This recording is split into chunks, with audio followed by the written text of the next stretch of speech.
Welcome, everybody, to another episode of The Wrong Side of History. I'm Ben Gleib on the left. I am the Trink on the right or correct side.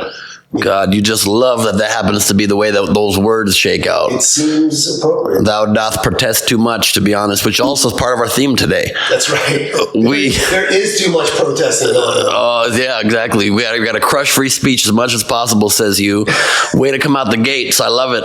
We're covering a lot today. We're covering Trump's birthday parade / army. So they say. Army parade. Real success it was. I think a few hundred people came out. We have the versus the No Kings protest, many millions coming out. We've got the many millions were paid for. Many old white people were paid to show up. Oh God, this is not going to be pleasant for me for even 2 seconds. We have the mass protests in LA against the immigration enforcement, which I know Lee will refer to as riots, and then Trump sending in the military. We will be debating that. The political shooting that happened the other day, terrible tragedy. The arrest of Senator Padilla and mayoral candidate, whatever his name was, Brad Langer in New York, for trying to shield an immigrant who was about to be arrested by ICE, and Elon and Trump. That's how some people might frame it. Yep. We'll get into it. And Elon and Trump, the marriage that was made to be divorced as soon as possible. It's basically like a Britney Spears marriage, very quick.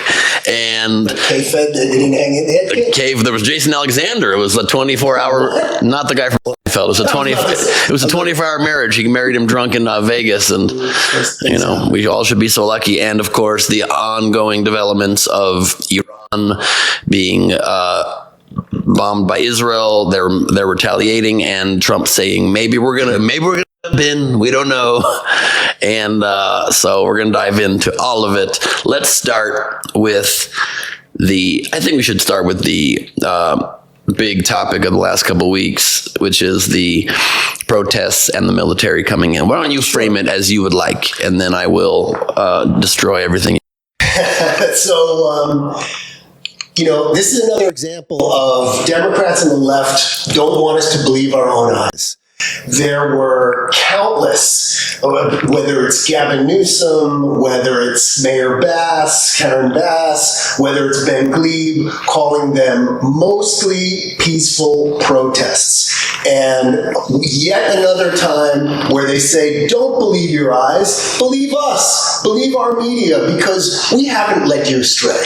And I know, I believe my own eyes. Literally, the consensus across all media is they were largely peaceful protests. There was the consensus around all liberal media, a propaganda arm of the Democratic Party, may have said it, but again, I believe my own eyes. CBS, NPR, the AP. NPR, are they still in business now? I mean, you can't just always laugh at every traditional news outlet. Do you only quote Newsmax and Fox News? Is that all you listen to? I don't even know. I actually try and I actually don't listen to any of them and immediately believe all of it. I want to see underlying material. I want to see full speeches. I want to see videotape. I don't want to hear. It's sometimes interesting to listen to, but I never take any of my information from the pundits online. Why? Because I have seen enough that they have their own agenda, and I'd like dry facts. There's a few news outlets that I look at as dry facts, and I'll make up my own. Everything you like is dry. I've heard that about you. But so you believe these were riots? Riots. So hold on a second. What would you call the hurling of rocks from an overpass, big rocks onto police officers underground, cars that were trying to get by, people throwing bricks? I would call that crime that should be arrested and punished to the fullest extent of the law from a few outlier people. I'm not even done with it. What do you call all the burning of the police cars, all the burning of the way? All the looting, First of all, let's all agree, we all want to burn a Waymo. Everybody wants to burn a driverless car that's ushering us into an AI-led future to the spoken like the truth, to the on of our doom. That he is. I look at all of that and I go, yeah, I call it a riot. Insane. You know what? The same people that call this mostly peaceful protests call the Rodney King riots the Summer of Love. That's the Nobody calls it that, and that's insane. Did you live in LA during the Rodney King riots? No. 92. I was here. I'm sorry. What about George Floyd? Oh. I lived in New York, and I remember I was actually a prosecutor back then, and it was crazy to see. But I lived in LA. I misspoke. I'm talking about the George Floyd Summer of Love. Summer of Love, where I don't know how many billions of dollars worth of damage. Yeah. Were some of those riots, a lot of that was peaceful protesting too. But I lived in LA. No. We're calling that the Summer of Love. I lived in LA during the LA riots of 92, and it was full on riots. It was for weeks, all over the city. I mean, it was not comparable in any respect. I was driving home from a Dodger game the night it broke out, and there was literally every third building on fire for the entire drive. Point being, hopefully we weren't born yet that are watching. Yeah, I've just heard about it. I was in utero at the time, but I remember it vividly.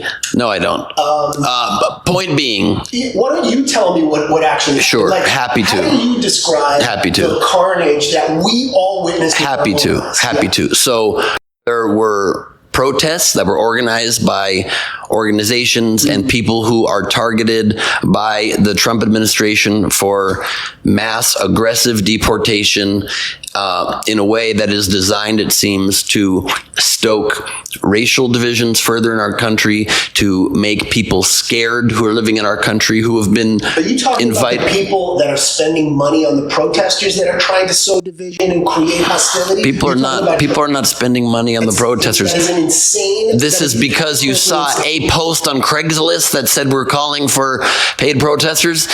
Anybody can put a post on Craigslist. And how do you know that's not from the right so that they can call in the troops? It's not about that. We know Soros is funded. We know that there's No, we don't know that. This is from past things you could say. That no one said anything about Soros funding this. How do you describe what is it? Are you not even curious about like the mysterious pallets of cinder blocks? That wasn't here this time. They were here this time. No, they were not. They were by the federal building. Okay, they were I didn't. It wasn't bricks this time. It was cinder blocks.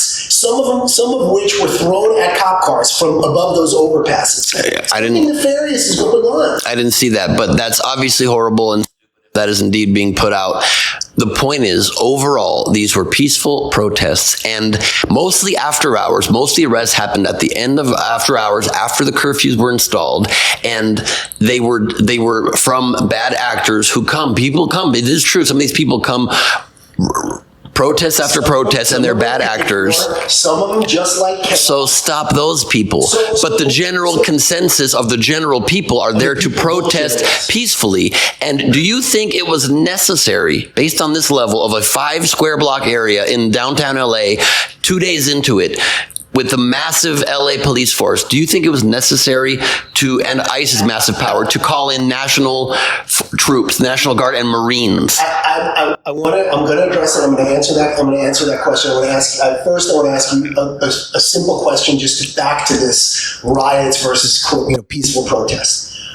Do peaceful protests create hundreds of millions of dollars in damage to a city? No, much of that happened after Trump called in the troops and amped it up. Okay, copy. Let's move on. No, of course that should not happen. Those people should be arrested. It's Trump's fault that the city spent, that these people burned down cars. No, those people should be arrested. Okay. All right, so now let me get to your question.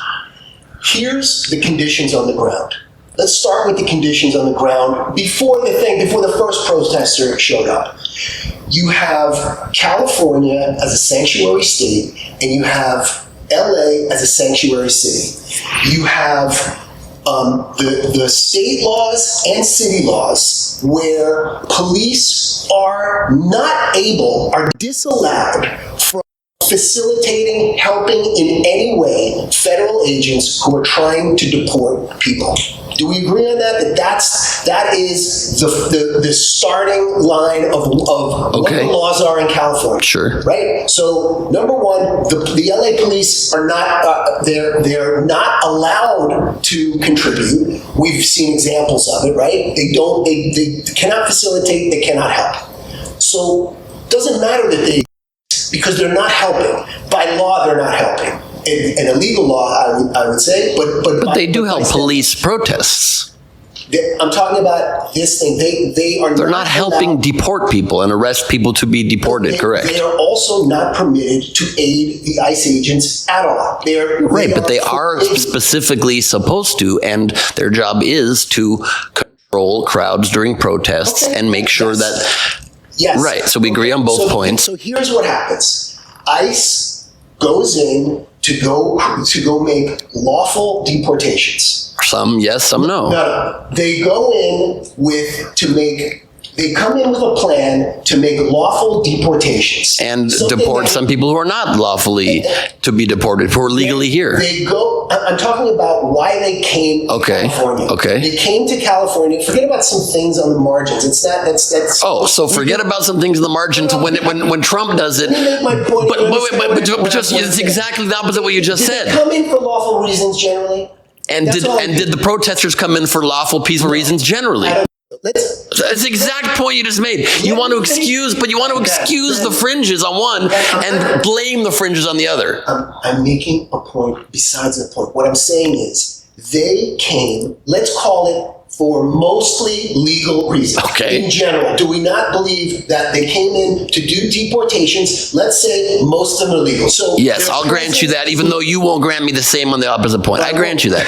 Because but it's a fact the vast majority of the protesters were peaceful. Right, but I would say the vast, so that's the same exact point both ways. I will agree with that. So ICE comes in to do their lawful duty, their obligation as federal officers. What do they encounter? They encounter unbelievable violence. They encounter. You can see it with your own eyes. You have, as cars are driving, they're not arresting somebody in some innocent person. They're driving down the street, and you've got a massive group of people hurling rocks, boulders, dropping cinder blocks from overpasses. There was not massive groups throwing stuff. There was a couple of people. It's not a couple of people. There were maybe a couple of hundred people. You saw hundreds of people throwing cinder blocks. I saw between. I didn't say a couple of. That's what you're saying. You said that. A combination of things where hundreds of people attacking federal officers and police. That's what I'm saying. I'm not talking about hundreds of people with a cinder block. I'm saying hundreds of people came to attack lawful officers executing their lawful duties. And the police can handle that. But they didn't. One day in, they didn't have it under full control in those incidences. You have the governor and the mayor lying to all of us, telling us not to believe our eyes, and guess what? I respect the fact that Trump is not going to wait until the situation is even more out of hand, and he lawfully deployed the National Guard. Not true. They overturned it, so Newsom brought his case, and it was overturned and was considered lawful, and they reinstated it. No, this is still being litigated in the courts. It might be litigated, but Trump's claim was under Title of which says you can only deploy deploy military through the governor's request, and he didn't get that. So, but what was? So it's not lawfully. What was the last term? Was Newsom's case overruled?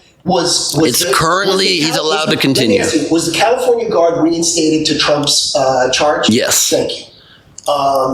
That's what I mean. Of course, the stuff is going to go forth, and we're all going to see. Occasionally we should do a recap of who's right and who's wrong. And I think I would love our listeners to do that because I don't have the time. But if our listeners want to do it, that's great. But okay, so Lee, you think you just don't want to spend time me abusing you for how many times you're wrong. But I get that. So I hate my life. Okay, so what I'm saying is, the conditions on the ground is that the and the city are doing everything within their power to prevent ICE officers from their lawful charge. That's what they're doing. No, they're not preventing. They're not helping. What are you getting preventing from? When they are preventing them, they are preventing them. In what way? What do you mean? How are they preventing them in any way? They're not standing in their way. They're just not helping them. They're not standing in the way. But my point is what they do by not allowing them to, for example, when they arrest an illegal immigrant here in California, right, and there's a deportation order, they will do everything in their power to not permit an ICE agent from taking that person. And so what do? What Newsom and Bass, the environment they create is that instead of a safe way, something safe for the police officers, safe for the deportee, and safe for the community. The safest way to do it is once they have somebody in custody to say, because they know who has a deportation order, but that's not what they do. They release them back in the community, they make it more dangerous for the officer, they make it more dangerous for the deportee, and they make it more dangerous for the community. That's fully not true. That is 100%. LA law enforcement is not releasing ICE detainees. What are you talking about? In zero instances. Not ICE detainees. They are people who've been arrested for other reasons that have deportation orders in order to undermine ICE's ability to deport them. Great. That's what they're doing. Okay, so what I'm saying is that makes every person in the chain, it makes it more dangerous for them. That's it. Okay, and so now let me finish my larger point I'm trying to ask you. Yes. You seem super willing to support the President of the United States in an authoritarian power grab, deploying the U.S. military against the against the wishes of the governor and mayor of the city on a whim, saying, I decide you are unable to handle this. This is a new iron fist. When Trump wants to send the military against his own citizens, I will do it. You love this precedent? I'm going to clarify it. It's not that they are unable. It is that they are unwilling to actually help. Answer my question. You already made that point. Okay, what's your question?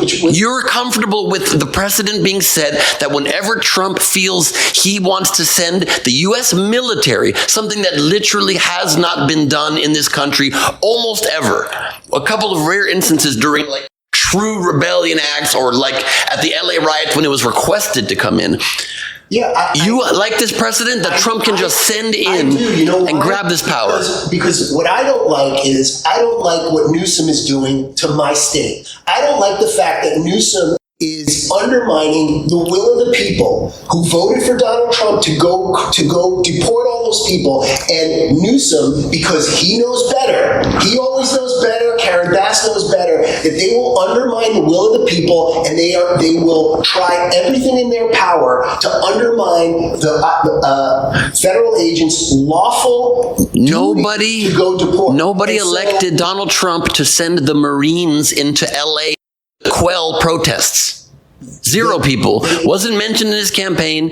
It's an authoritarian power grab so he can institute a police state in America. What is police state? What is police state? Clearly you don't get the premise of it. Except after these peaceful protests, Mayor Bass thought that we needed a curfew. So I call bullshit. I call bullshit on all of it. We need a curfew, which is the normal tools that leaders in municipalities use to curb when things get violent. You don't send the troops in. Trump did it on day one of this thing to amplify the problem. Other than showing up, did the troops do anything that you think was out of line? Shot rubber bullets at citizens.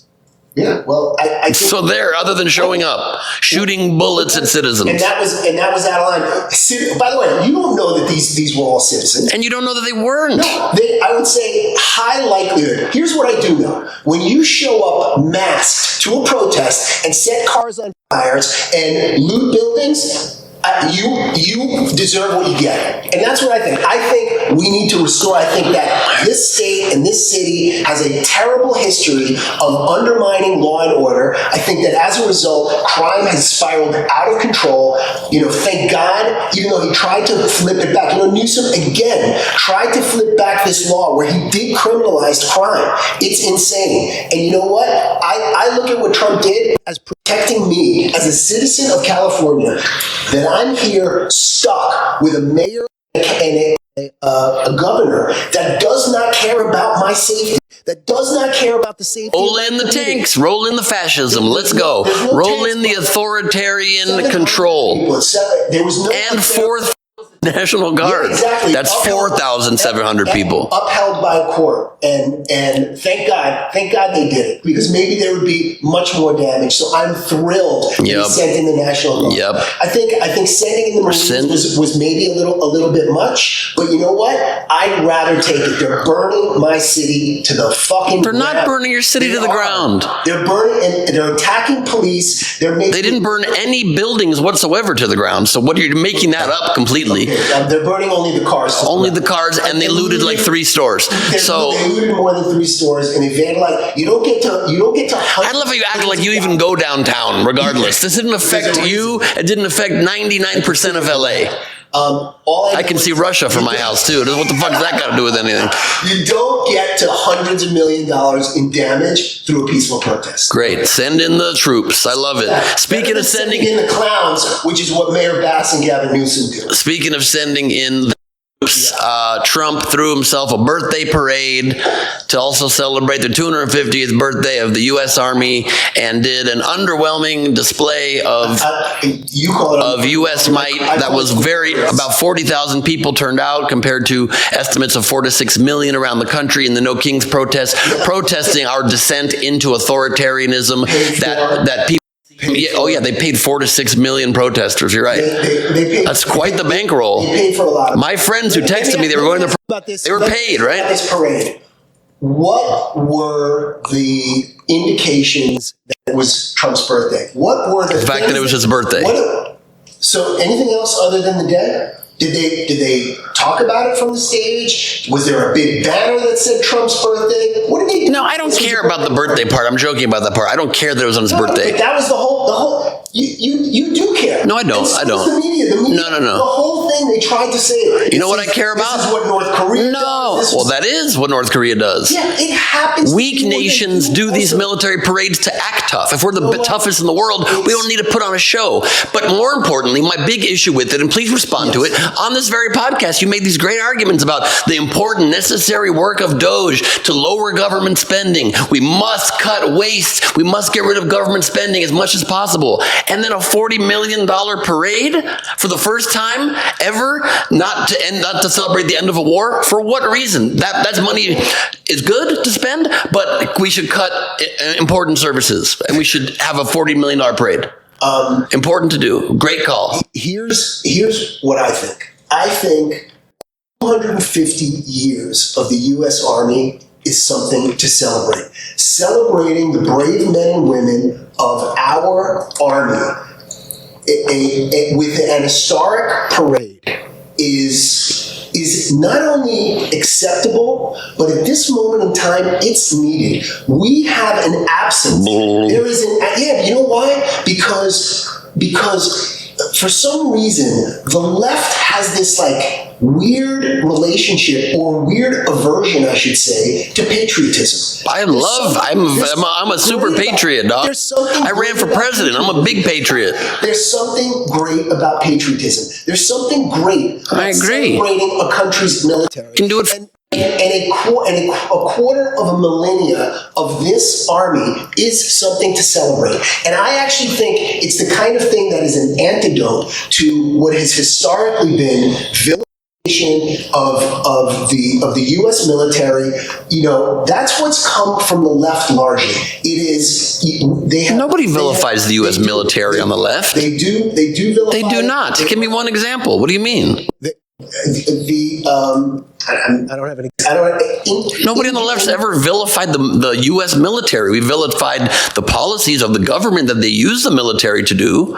There is to implement insufficient respect for our servicemen and women in this country, and highlighting their. They get to board first on all airplanes. What you talking about, Willis? Yeah, but luckily that you have carriers that do it, but in general. There's not enough of that in this country.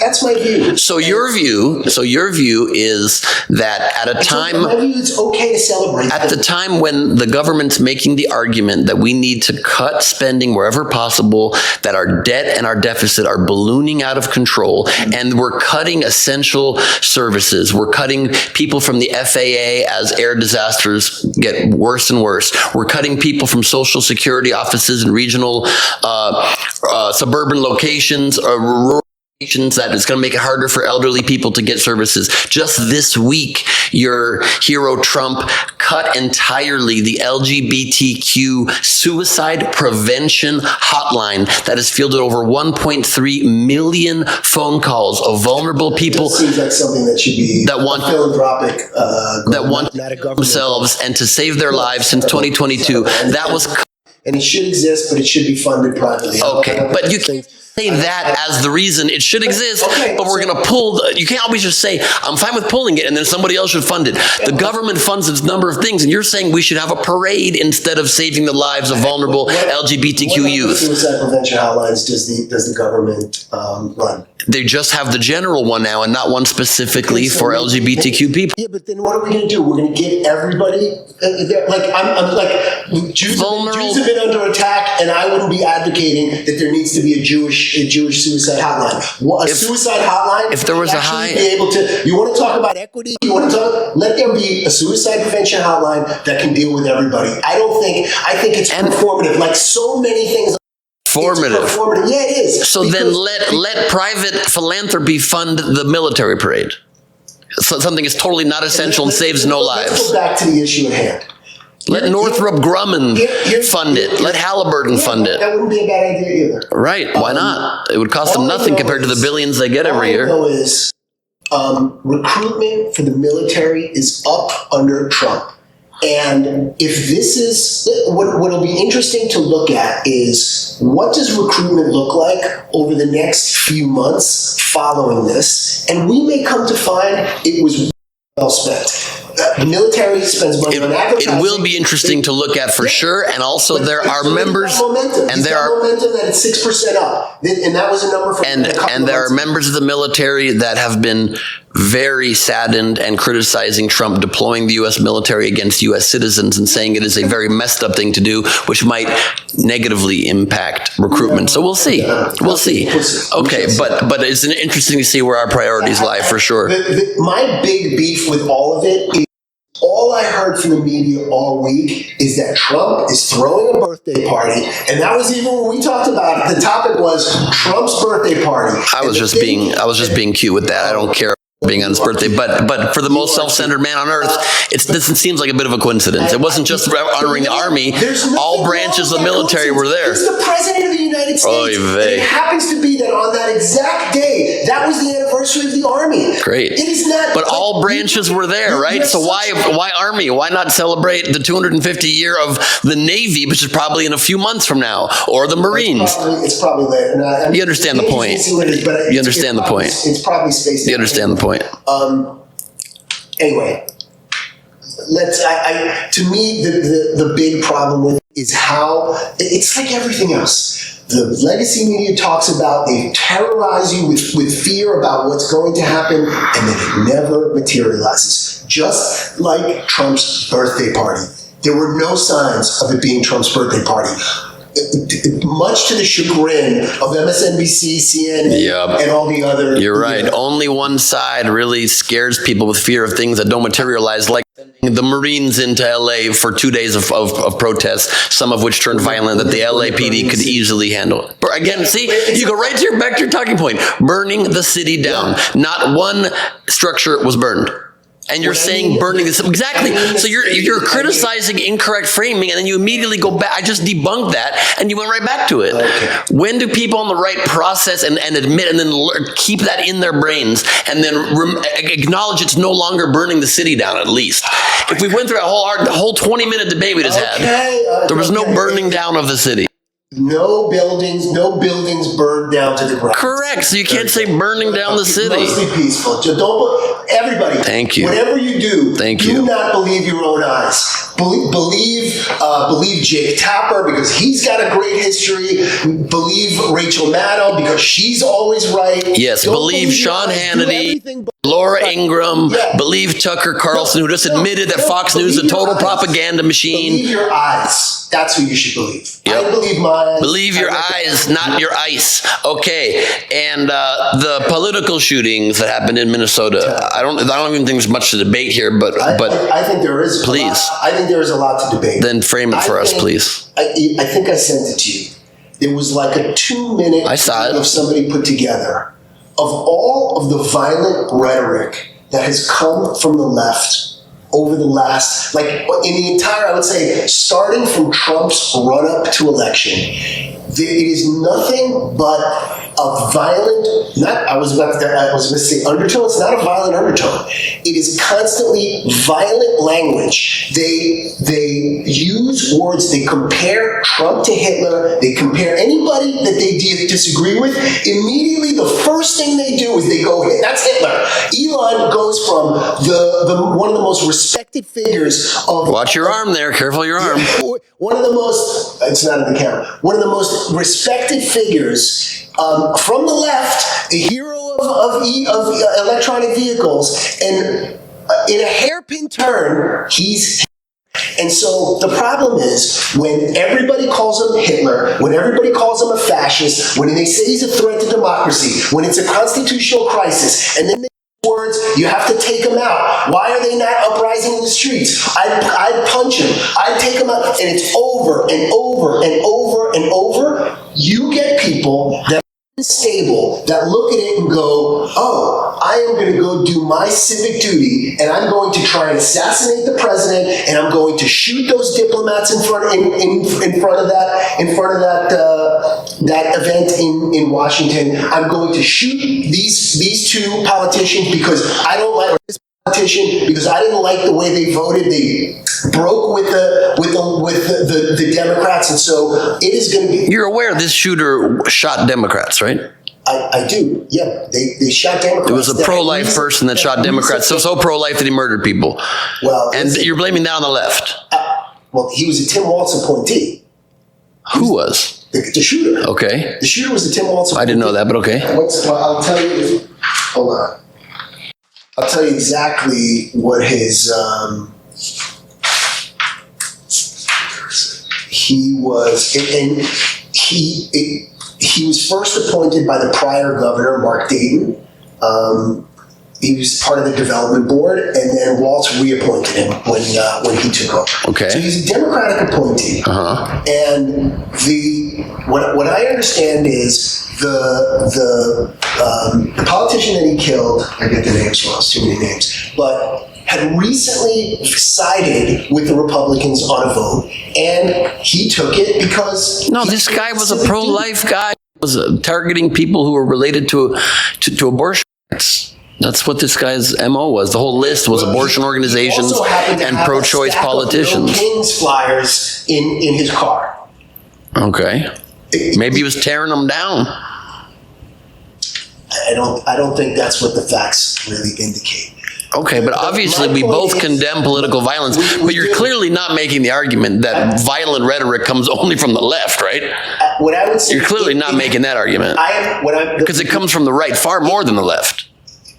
Here's the difference of what's happening lately. That well-made point brought to you by delicious cold brew coffee. I'm not saying that there's never violent rhetoric that comes from the right. But what I'm saying is, over the last couple of years, it has come almost exclusively from the left. That's and I'm talking about ridiculous. Politicians from the stage. January 6th, supported by Trump. Trump during. By the way, I knew you were going to bring that up, so let me pull out. Let me pull out his tweets from that day, because I knew 5 years ago, we're going to hear 50 years, we're going to hear about January 6th. And Trump during rallies saying, I would knock him out, I'll pay your legal bills, I'll pay your bills, knock that son of a bitch out. And then doesn't pay the legal bills, by the way. A long time ago. Long time ago, Trump encouraged his supporters to knock people out at his rallies. Let me give you a slice of American pie. I'm gonna fuck that American pie, dog. About what Jason Biggs style, son. He says, right, let me go for the first one. We are going to walk down to the Capitol. We're going to cheer on our brave senators and congressmen and women. You'll never be able to take our country back with weakness. You have to show strength, and you have to be strong. I know that everyone here will be soon marching over to the Capitol building to peacefully and patriotically making their voices heard. And then, what's the very next tweet? Please support our Capitol Police and law enforcement. They are truly on our side of the country. Stay peaceful! Exclamation point. Then the next one. I am asking for everyone at the U.S. Capitol to remain peaceful. No violence! Exclamation point. Remember, we, in caps, are the party of law and order. Respect the law and our great men and women in blue. Thank you. Yeah. That sounds like real incitement. He did. Like everything else the Dems say, everything you hear about from the legacy media of the MSNBC about the fight, it's just not true. Would you like to hear the counterpoint to that? So he tweeted that. He also tweeted, and during a riot, not a lot of people are checking Twitter, I'm not sure if you're aware, but he tweeted that stuff in the weeks leading up to it, which caused people to go very angrily with weapons to DC on that date. He said, you must come. We're taking back our democracy. We're stopping the steal. It's the Stop the Steal protest. Wait, let me finish my point. I let you read all that shit.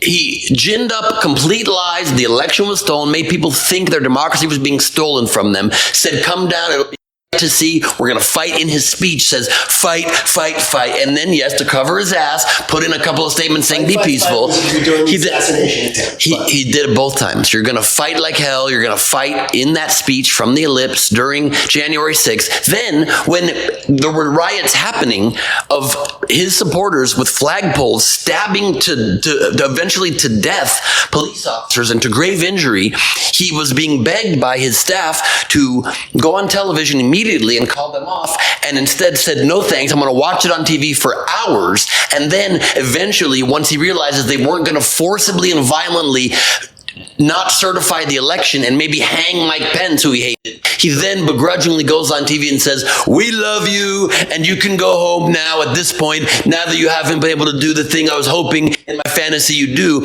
and then records a song with these monsters who are in jail, and then pardons people who stabbed police officers, backing the blue, who stabbed police officers with flagpoles, who attacked and beat the shit out of our law enforcement, and sending the message that there is not law and order as a party in America. The law and order only matters when it's enforcing things that are against Trump. And when you're on Trump's side, you can attack police, you can attack government proceedings, whatever the hell you want. You'll be pardoned and called heroes and hostages is what Trump did. So that's the actual fact of the timeline of what happened in ways where people could actually hear it, not the 5 tweets he sent to cover ass. To cover his ass while everything was transported. How is that covering his ass? He is giving the message. Great. The consistent drum. So he did both. You acknowledge he did both. No, what I find interesting is the violent people that showed up there are Trump's fault, but the violent people that showed up in LA, those are just people that just needed to express themselves. No, but you're not at all accurately recapping my argument. I said the violent people who showed up in LA are monsters who should be arrested to the fullest extent. That's what I said in this podcast earlier. But you don't want to admit that the violent people who attack police officers should have never been pardoned by Trump, and that Trump's a total double-edged fucking talking out of both sides of his mouth. I've said that before in the podcast, that I don't believe all of them. I think that anybody who committed a violent act should remain in jail. Yeah, I said right. That before, so Trump clearly has a double standard when people support him. I think that he made the decision. Look, you're supposing what's in the guy's mind. No, it's just facts. Some of it you're saying these are the reasons why he did what he did. He pardoned people who attack police officers. That's what he said before. Anyway. I believe what he did was he looked at the entire giant group of people that were arrested and thrown in jail as this was a political act, which it was, other than net of the people that committed violence, and so he pardoned all of them. Okay, so right. I said I don't think he should have pardoned everyone else. I think he should have made a distinction between people that committed actual violence and not. Right. I totally agree. I think I won that one as well. Beautiful. Padilla being arrested and the guy running for mayor in New York, the comptroller. No one knows what a comptroller is. Langer being arrested, violently, aggressively being by That's ICE. usually how it happens. No, not when people. When you resist arrest, that's usually how it happens. Like it's kind of simple. When you go to get arrested, if you're going to physically push back against an officer, you are most likely to get an increased amount of an aggressive response in order. Padilla didn't push anybody back. No, that's not Just true. stood his ground. That's not true. Didn't push anybody. He started charging. U.S. Senator. It doesn't asked a question. He heckled the press conference. Sure. He busted in. Yeah. Again, and here's the headline. Another performance. Frankly, a disgusting performance, because the Dems are all performance-based. I certainly don't hear any policy from them. I see tons of performance from them. So what you don't hear policy from Dems? No, the Republicans are the most famously zero policy, just push cultural issues to divide the country. Yeah. That's the most laughable thing at all. The entire Democratic platform is based on color, diversity, and trans and gender, and that's the only opposite. That's what the right pretends the left's platform is, so that they can get people to vote against. Really explain to me what the Dems are about. Help support the people in this nation that need support, that need a little bit of a leg up and assistance. Help try to reduce taxes on the middle class, not on the very wealthiest in the country. That is all that the Republicans care about. Not pretending to cut waste, fraud, and abuse, and then submit a big, beautiful bill that in fact raises the national debt by $5 trillion over 10 years. Such performative bullshit. There's another step to that. You understand the difference between the mandatory spending and the discretionary spending. And the first part, they are only able to deal with the mandatory spending. They have not yet entered the part to cover the. And they're raising the mandatory for no reason. We're digressing. You asked me that question. I know. Let's get back to the task to the hand. The senator barges into the press conference, right? Someone who, if he were to call the director, he would be able to get her on the phone. No, he tried and was turned down for many meetings. I don't think that's true. That is true, 100% true. So he's turned down by a government that doesn't want to be questioned, he barges even by fellow lawmakers. He barges into the press conference. Yep. When there's a period of time, there's no question and answer yet. Yep. Because why? Because he needs to make his presence known. He needs to satisfy his own ego, his own performance, and he goes in and he starts interfering and interrupting. No, to protest against fucked up ICE tactics. So law enforcement comes in. First of all, they don't know who that is. They don't know. He stated who he was. What's that? He said who he was very clearly. I think later, like after he was being manhandled. Before he was taken into the hallway and tackled to the ground and arrested. Right. But what happened was, he comes in, he barges in, he's charging the stage, they go to stop. He didn't charge the stage. Did you see the whole video? He didn't charge the entire stage.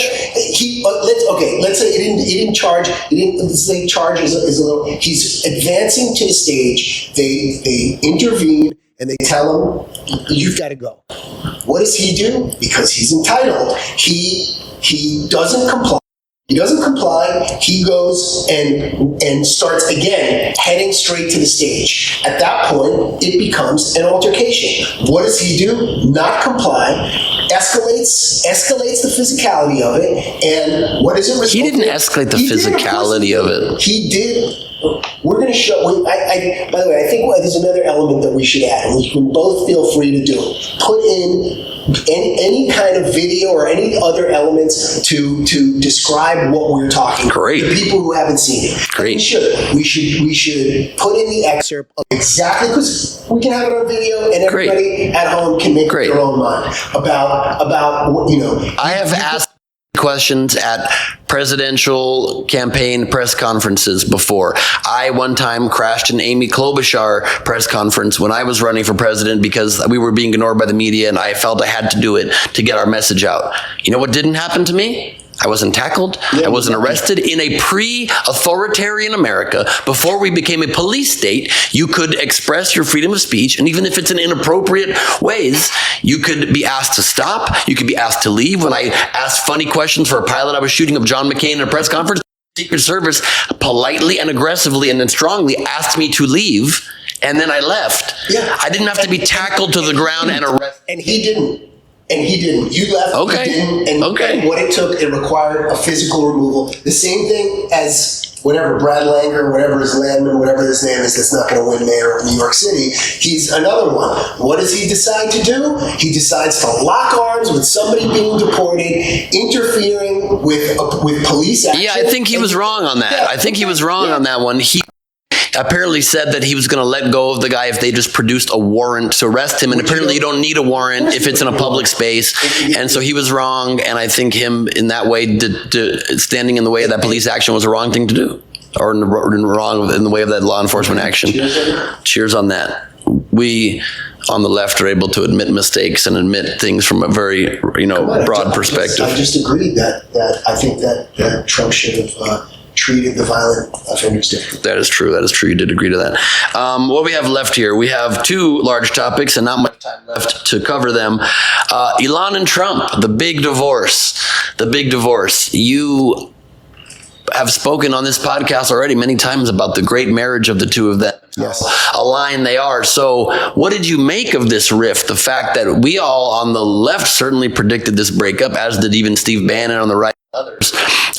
The most spectacular blow up of a relationship I've seen in quite some time. What does that mean to you about the substance of what they each separately were fighting for? As Johnny Depp and Amber Heard. Yeah, no one shit on anybody's bed. That's true. Yeah, I mean, not yet. But Elon metaphorically really did shit on Trump's bed pretty strong. Yeah, and apologize for it. Yeah. He did apologize. So, and also related question, how do you feel about apparently your boy is in the Epstein files and that's why it's not being released? Okay. I'll talk about a couple. I'll talk about this. So, hard for two major alpha dogs to get along, I guess, when some of their issues diverge, right? So you had, Trump's the president, Trump gets to set the agenda, Elon can facilitate that, he serves at the pleasure of the president, and, there's times where maybe their interests diverge. It's, I would say, disappointing to see how they both conducted themselves on it, although I do think Elon was the bigger baby there. Totally. I think that listen, it's partially who Trump is. Trump is in public, and I think he likes it. But I think that Elon went a bridge too far, and he apologized for it. I think it's a bummer. It's a bummer to see. But it's not the, I don't know that it's the greatest tragedy I've ever seen. But let's go to the blow to the administration. But to those two substantive points of it, though. So they broke up because Trump supposedly tasked Elon with cutting trillions from the federal budget, and then Trump proposed a budget that increased it by billions, by dollars. Okay. It's going to be another one. Another one where Trump says shit that he doesn't mean. It's going to be another one where if Trump is right about the GDP growth and about if these moves result in a more booming economy, then Trump will be right. And if he doesn't, then he'll be wrong. And that's you just grant Trump so much future equity, it's crazy. And the converse is Trump is always about to dismantle. No, but you have to. But you have to debate. He's about to. China. But Lee, the tariffs of China. There's going to be spiral inflation, and guess what? Inflation goes down, and then there's crickets. But Lee, at least hold him to his own standard. When he hires Musk to cut the budget because that specific task is so crucial and important to do, when he then presents a budget that does the opposite, can you at least hold him to that own standard of himself and say you're going against what you said was important? I think that, because if not, then we have no logical consistency whatsoever. I think that there are there are things in the budget that I would prefer were not in there. But I think the overall calculus about whether this is going to result in more debt or less is what happens with the policies that he's putting in, partially as a result of the tariffs and with. So no longer it matters to reduce by trillions the federal budget. It does. So doing the opposite is a problem or not? What I said before, there is the discretionary spending that needs to be handled differently that hasn't been done yet. So let's get the entire picture before we start measuring what the results are. Well, a lot of that discretionary spending has been done yet. That's the cuts to PBS. That's the cuts to NPR. That's the cuts to U.S. aid. This budget does cover the discretionary spending. To vote on most of that stuff. That stuff. Congress has only voted on the mandatory spending. To me, it's a strange demarcation. Actually, what's considered mandatory. I think that there's even been an evolution where over time, people put more and more and more. But do you see the moving goalposts, though, of this issue? The second half of the story. Sure, but I can say that for any issue the rest of this podcast. You could have a point against my side of things, and I'll say, but let's see, maybe by letting riots go, the country gets burned to the ground, and then we get rebuilt better. So let's wait 100 years to see if maybe riots are great things. That's a ridiculous way to argue. It's not a ridiculous way to argue. Congress has not done the work yet. So we do not know if what they're taking out or what they're not. No, but we're talking about Trump's push to pass it. Not whether they're going to do it. We're talking about Trump's pushing a bill that caused this rift with Musk that increases the federal debt by $5 trillion over 10 years. The cuts are not in there yet.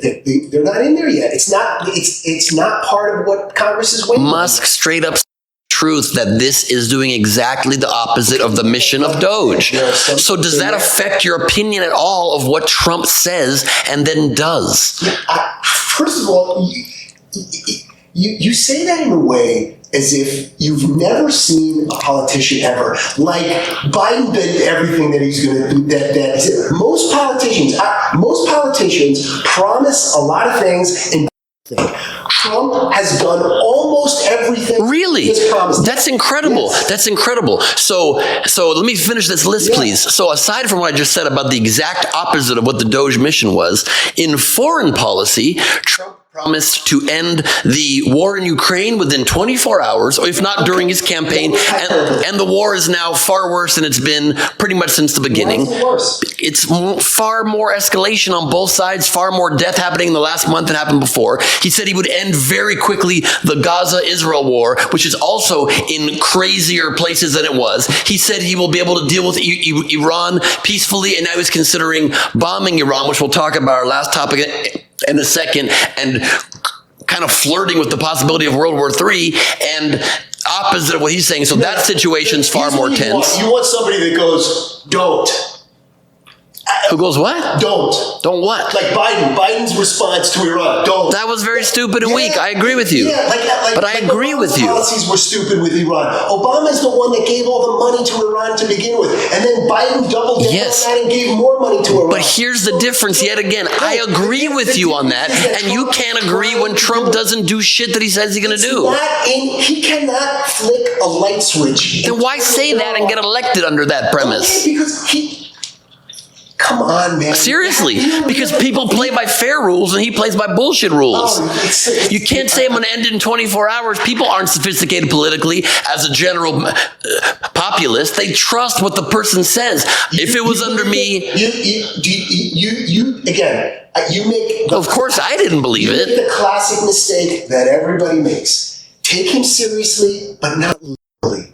And that's the way... And then right, you shouldn't take a politician when they're speaking literally.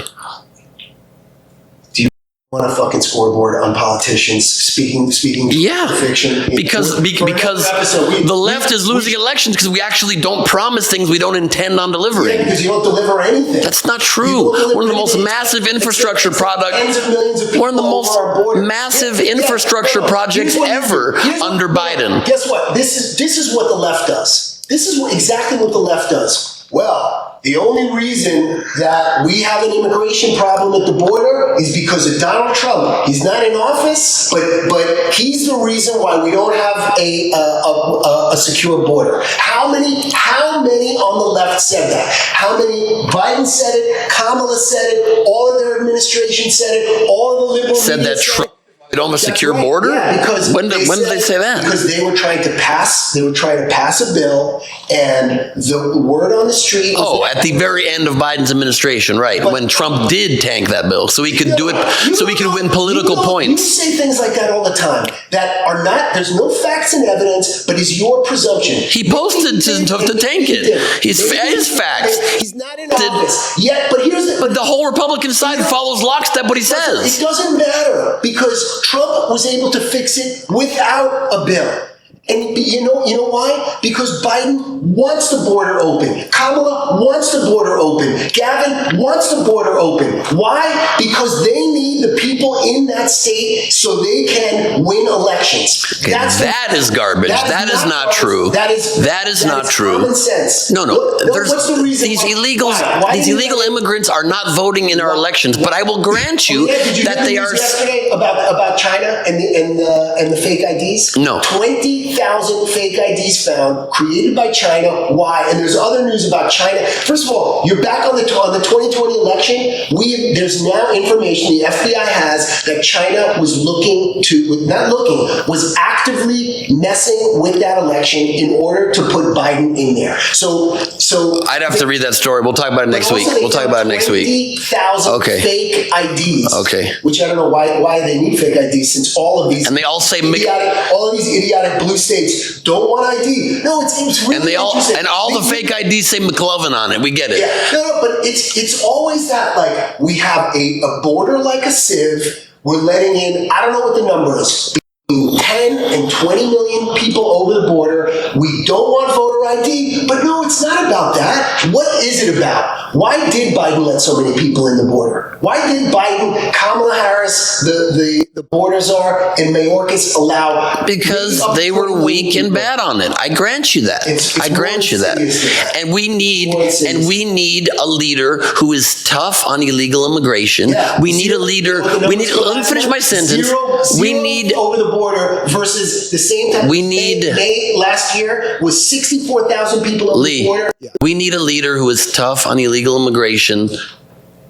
That's why Barack Obama should run for a third term come 2028. Yeah, because the same thing that this Trump is sort does. of my point. Yeah, no, it's not the same thing. Obama does. Nobody. Their pants. Can I explain? And with Trump. Can I explain why?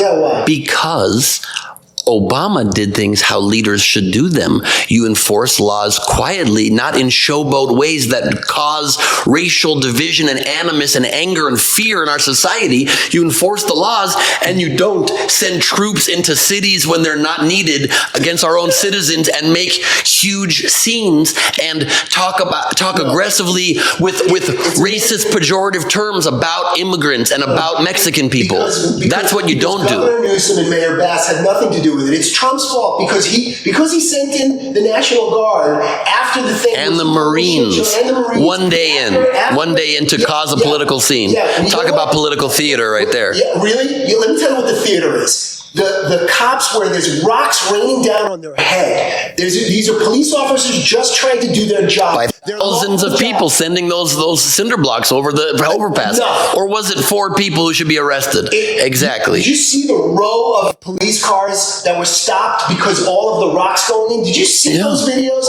A few people can throw a lot of rocks. Thank God he brought in the National Guard so quickly, because if it was up to Newsom and up to Bass, they would have never come in. Yeah, it's no surprise that you did that Nazi salute earlier, because you're ready. There it is again. You're wearing a Jewish symbol on your neck, and you're ready for authoritarian fascism to be here on our shores.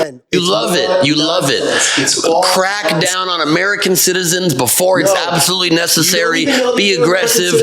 Be draconian. Yeah, just assume everybody's illegally here and bring U.S. troops onto our shores, onto our into our cities. It's a beautiful idea. What would you have done? Watching that display, watching those cars you speak as a leader, and then you call the governor and the mayor and coordinate with them and have them step up their people, and you give them a few days to do so. By the way, you give them a few days to do so. Mayor Bass said it's under control. The chief of police said it's not under control. He said we need to reassess in coming days. No. He said we need to reassess it. No, he said we are overwhelmed.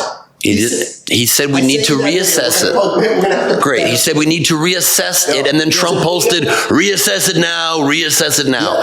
Okay. So, and then instead of letting him do that, he then sent in troops on American citizens. So that's beautiful. We are out of time. How much should we trust Newsom and Bass after that absolute fiasco with the fire? They are ineffective. They're ineffectual. They've allowed crime to run rampant. I wouldn't trust them. I wouldn't give them one day. don't think they should have gotten it. As soon as those rocks were raining down on ICE officer's head, I think saying, you know what, Gavin isn't going to do anything, Mayor Bass isn't going to do anything. Send them in. Send in the National Guard. Yes, Commandant, we're right on That's it. right. We are. Yep. Defend America, law and order. That's right. America first. Where did we hear that before? Germany first, everybody. Don't let any of these immigrants come here and poison our blood. That's what your guy loves to talk about. Poisoning the blood of America. Said that. He literally has said many times and posted, immigrants are coming here poisoning the blood of our nation. He never said that? No, well, we'll post that on the video. Okay, unbelievable. We're supposed to have one more topic. We're fully out of time. Iran and Trump. Yeah, okay. Quick thoughts. Go ahead. I think that, look, Iran is a terrible actor in the world. I think you and I both agree with that. They're behind all of this unrest, really, and all of this constant terror that gets rained down on Israel that has caused this whole problem. They fund their own proxy armies of the Houthis and Hezbollah and Hamas. They're a gigantic problem. They're developing nuclear weapons, and they are pledging to wipe Israel and then America off the face of the earth. The Ayatollah says specifically that it's not a slogan, it's a policy, and I think we need to not ever allow them to have a nuclear program. I think what Israel's doing in this instance is a very good idea. It's very sad that it's leading to the loss of life on both sides. Israelis are being killed. Innocent Iranian people are being killed. Thankfully, both sides are in relatively small numbers right now. I think that if you're going to do it all the way, and you got to take out the Fordo as well, but they don't have the bombs to be able to do that. And so Trump is considering taking action as well by bombing that facility, and it's going to take 2 weeks, and probably now that they're being attacked, hopefully they'll come to the negotiating table in a much more serious way and kind of surrender this program finally and say they're not going to anymore pledge to kill the West. And if they don't do that, I think action probably should be taken decisively in a way that is very targeted and doesn't kill any more innocent people. That's my opinion. I don't know what the U.S. should do yet. Give Trump high marks on how he's handled it so far? No, because he seems very all over the place and very silly, saying, let's negotiate. We're still negotiating. In 2 days, we're negotiating more. Oops, Israel bombed. I knew it. I didn't know it. It's us. It's them. It's we. It's not we. We're controlling the skies of Iran, but we're not involved. Sending really weird mixed messages and saying, no one knows what I think. I don't know what I think. Nobody knows. Just being all over the map. But he is at least being tough. He is at least being tough, and I like that part of it. Biden would have done. Except, he'd been taking notes from France, and Biden. Thank God we don't. And Kamala even worse. Biden would be worse in this situation. I grant you. On this one, Biden would be worse. So here's what I'll just say in response.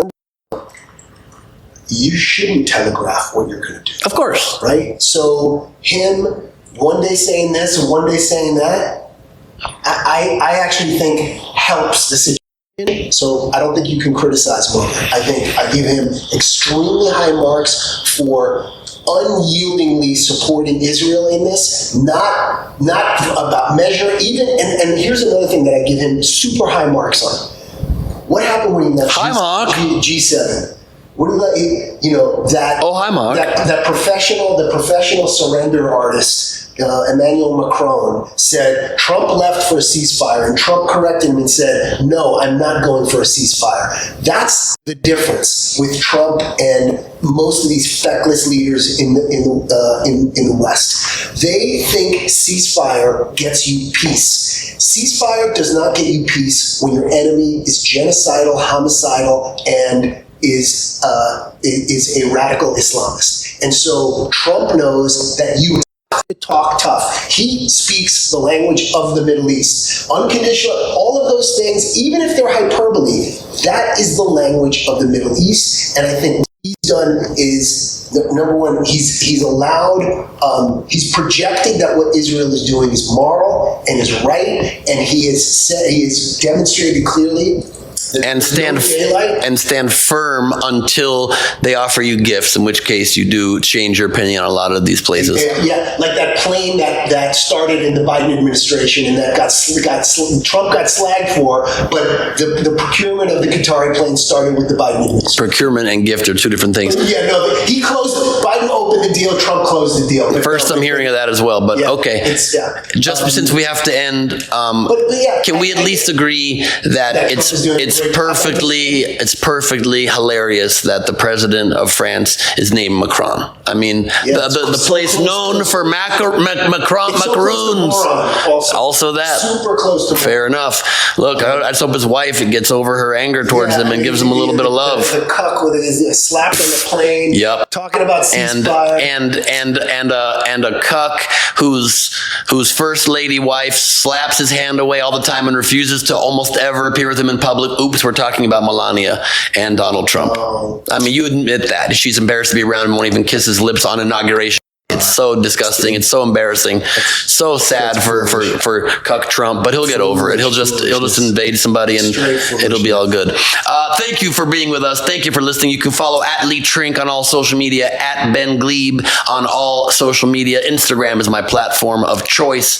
Let us know what you thought. Feel free to tell me how right I was and how about Ben's feelings. He doesn't have feelings. So let us know what you thought. Let us know who you think had it right, who had it wrong. Yep. And let us know what you want us to talk about in the future. Let us know if you are totally on the side of Lee ushering in the rapid rise of authoritarianism here on our shores. It's a beautiful time while you're still allowed to express that opinion, which is really beautiful. Thanks for being with us. Yeah, unlike the Democrats who are questioning free speech. Wrong side of history. Like that. Good night and good luck.